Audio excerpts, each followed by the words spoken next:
Meet Brian and Casey. It looks like an absolutely ordinary happy couple who decided to spend their vacation in a secluded house in one of the regions of Italy. But with all these smiles, hugs, and lisping, Brian and Casey are hiding some serious problems, and they sincerely hope that this trip to Italy will help them sort out their relationship. One of the important problems in the relationship between Casey and Brian is that Brian has recently become a little sluggish. His watch is always wound up at 5:30, and his stamen refuses to be friends with Casey's pistol. Or, to put it more simply, he became impotent. Naturally, this important fact greatly hinders their full-fledged life as a couple, but Casey herself is to blame for all this, oddly enough. The thing is that Casey was spotted cheating with one of her work colleagues, Justin. And after that, Brian can't lift his friend to work. The first night at the manor does not go quite as smoothly as we would like. Casey tried in every possible way to persuade Brian to lewd acts, but he can't get his girlfriend's infidelity out of his head. And so before going to bed, they quarrel again and spend the night in different rooms. In the morning, Casey wakes up first and goes for a run. While running, the girl plunges into her thoughts, remembers the day when Brian caught her suddenly overworking with Justin. And of course she understands how meanly she acted, and even her conscience is gnawing at her. Because of this, Casey completely forgets to look at his feet, stumbles and injures his ankle. Limping, she hobbles along the road, heading back to the manor. When suddenly the driver of a passing car decides to stop and save the girl. The stranger introduces himself as Federico. He turns out to be the neighbor of the owner of the house where Casey and Brian are staying. Federico kindly gives Casey a ride home, and then the girl, as a sign of gratitude, invites him for a cup of coffee. Federico refuses at first, but after thinking carefully, he decided, why not? Why not? Since such a girl calls, then you have to agree. A moment later Casey and Federico are having coffee on the veranda, and a couple of minutes later Brian joins them. Casey tells Brian everything that happened, that Federico saved her and that his house is very close to their estate. Well, Federico, in turn, invites the guys to take them to the city square of San Guido, where you can walk and really feel the spirit of Italy. On the way to the city, Federico is interested in how such a beautiful couple met each other. Casey says that they met on the internet. She recognized Brian from the TV series Breaking Bad, where he played Jesse Pinkman. Well, Brian recognized her from the merged videos from OnlyFans. However, Brian himself tells everyone that they just met in a cafe, though it's too humiliating for him. After reaching the city, Casey and Brian go for a walk, where Brian notices that there is too much Federico in their life. He tells Casey that he no longer wants to see another Don Juan Pedro approach her. To which Casey presents Brian, saying he stopped looking at her as before. And then Brian explains, every time he looks at Casey, he sees how she is teasing and with Jason and can't get this picture out of his head. To which Casey tries to justify herself by saying that she was farted for only a couple of minutes, she was drunk, and she doesn't remember anything at all. And in the end, Brian and Casey fight again. Casey goes back to the house, and Brian is going to get drunk at the bar. A little later, unexpectedly, Federico joins Brian at the bar. The guys get drunk, and Brian tells him everything as it is. That Casey cheated on him, that because of this they have problems in their intimate life, that he can't get out of his head how another man is hammering her. And most importantly, he does not leave the idea of taking revenge on her. Brian wants to even the score, so to speak, so that she understands what it feels like. That's it. That's it. Then Federico steps aside to make a call. And after a couple of minutes, two girls drive up to the bar. Alessandra Deputanita and Isabella all gave. Federico, along with the girls, mix something with Brian, which is why he practically stops thinking what is going on. And then Federico tells him that he has the keys to their house and he is going to visit his girlfriend. Cassie at this time drank a couple of bottles of wine and is sleeping on the bed, when suddenly Federico enters the house. He sneaks up to the sleeping girl, slips her his finger so that she licks it, and then does nothing with her. The next morning, Brian wakes up in some hotel and does not remember what happened yesterday at all. Back at the estate, Brian tries to make peace with Casey. and vaguely remembers what happened yesterday in the bar. He asks Casey if Federico came to her, to which Casey indignantly replies that of course not. And then Brian is going to visit Federico's house and allegedly goes for a walk. A few minutes after Brian leaves, Federico suddenly appears in the house. He scares Casey a lot at first, but as it turned out, he only came to kindly cook dinner for them.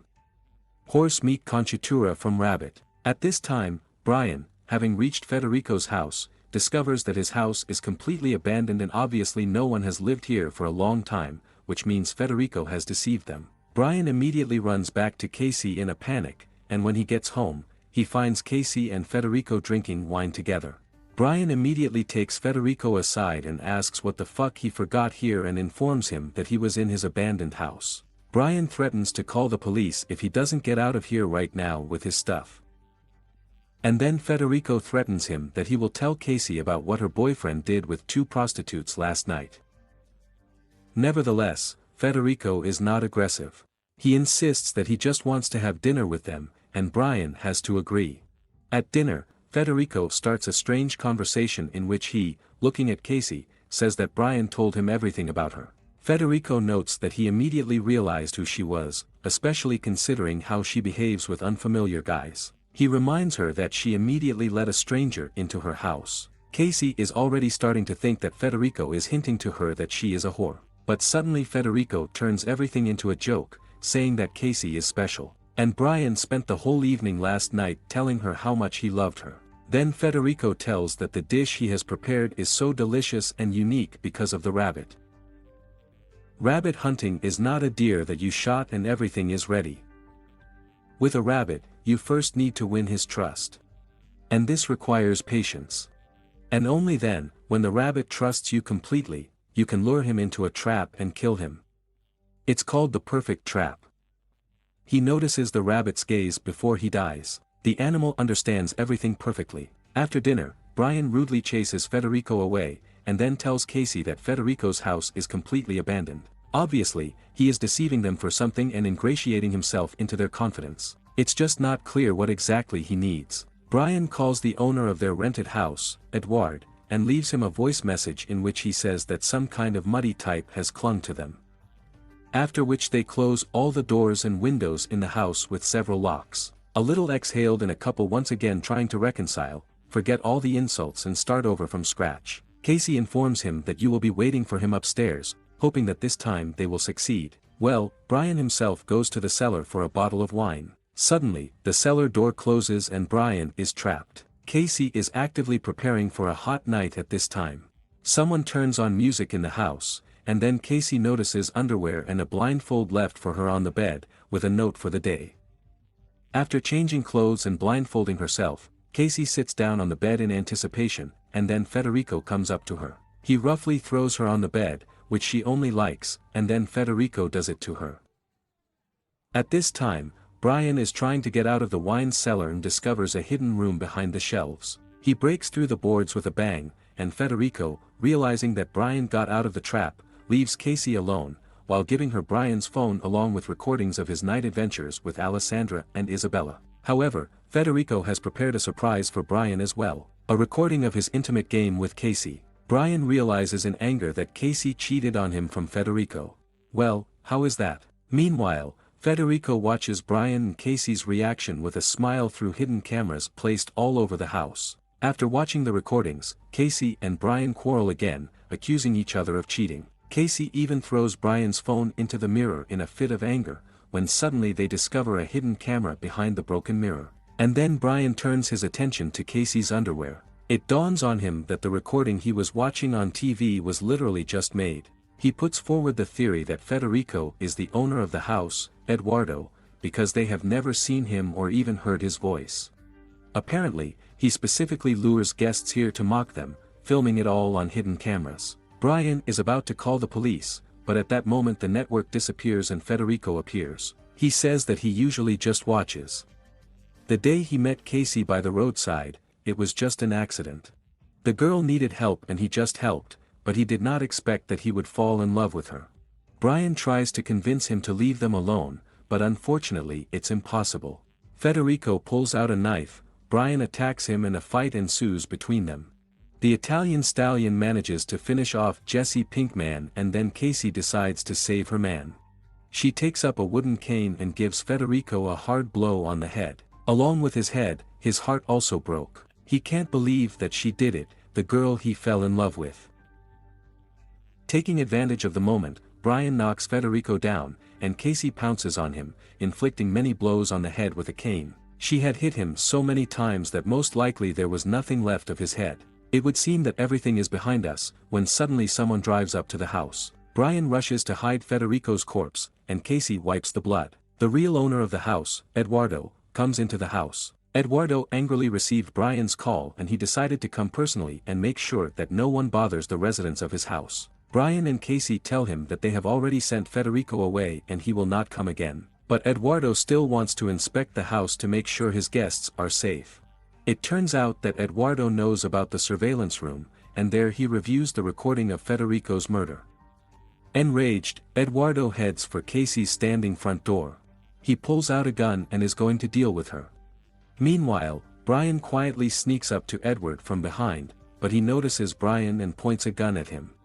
Unexpectedly for everyone, Casey, who had previously picked up Federica's knife, plunges it right into Edward's back. And then Brian hits him on the head. Casey picks up the gun to Edward and is about to kill him, but Brian stops her. He takes the gun in his own hands and kills Edward himself. After that, the couple swears to each other that they will never tell anyone about what happened under any circumstances. It will be their secret for the rest of their lives. After that, they destroy all the hidden cameras in the house and all the videos, bury the bodies of Eduardo and Federico, and then after a long time finally have sex. Well, this trip really helped Brian and Casey cement their relationship. But they didn't even realize that they had left one camera hidden in a small gnome on the lawn. These cameras not only record videos, but also broadcast them to the internet, where people in real time spy on the lives of vacationing tourists from all over the world. The end.